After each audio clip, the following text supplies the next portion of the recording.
Weather update tayo mga kapatid, patuloy nating binabantayan ito pong dalawang bagyo sa loob at labas ng ating Philippine Area of Responsibility. Ang bagyong Mirasol po ay nakalabas na ng ating PAR, pero yan po ay lumakas pa at nabigyan ng international name na Mitag. Ang Tropical Storm Mitag na dating bagyong Mirasol ay huli pong namataan ng Pag-asa sa lying around 465 kilometers west ng Calayan, Cagayan, sa labas nga ng ating Philippine Area of Responsibility. Ito po ay may taglay na lakas na hangin na umabot sa 65 kilometers per hour malapit sa kanyang gitna at kung minsan may mga pagbugsog umabot sa 80 kilometers per hour. Ito pong dating bagyong Mirasol ay papalayo naman na sa ating bansa at mababawasan na po ang epekto niyan sa atin bukas. Samantalang ito pong panibagong bagyo, ang bagyong Nando ay huli pong namataan ng Pag-asa sa lying around 1,260 kilometers east ng Central Luzon at ito po ay nasa Tropical Depression category na may taglay na lakas na hangin umabot sa 55 kilometers per hour malapit sa kanyang gitna at kung minsan may mga pagbugsong umabot sa 70 kilometers per hour.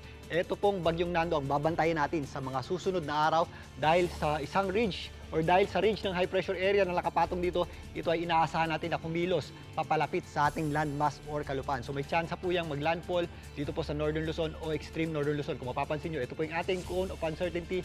Diyan po natin inaasahang posibleng pumunta ito pong bagyong Nando. Maliban dyan, ayon sa Pag-asa, posibleng umabot sa isang typhoon category ito pong bagyong Nando at hindi rin natin inaalis ang possibility na magkaroon niya ng rapid intensification o biglaang paglakas at posible rin pong umabot yan sa super typhoon category. So magiging malakas na bagyo po ito pong bagyong Nando at maliban dyan, hihila rin po ito ng habagat o southwest monsoon. Ang epekto po ng bagyong Nando ay maaari nating maramdaman sa linggo, lalong-lalo na sa Lunes hanggang sa mga susunod na araw sa susunod na linggo. Ganun din po ang ating habagat.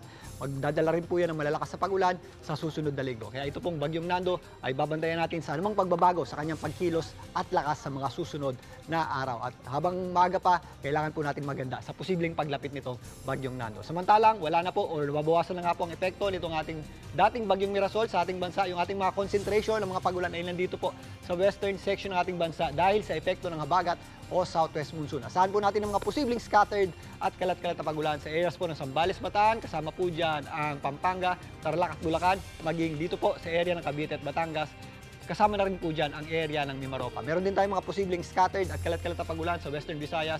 Kasama po dyan ang isla ng Panay at ito pong area ng Negros Islands. Mga isolated o localized thunderstorms naman ang ating aasahan sa natitirang bahagi ng ating bansa. Dito sa Metro Manila, mababawasan din po yung ating mga pag-ulan. Magiging maaliwalas po ang sikat ng araw sa umaga.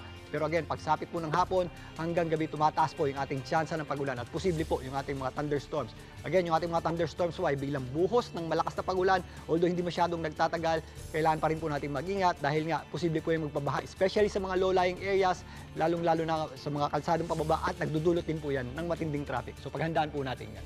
At yan muna latest sa ating lagay ng panahon. Muli ako pong yung weather frontliner, Alvin Pura, palagi may panahon. Para sa iyo. Mga kapatid, Julius Babaw po.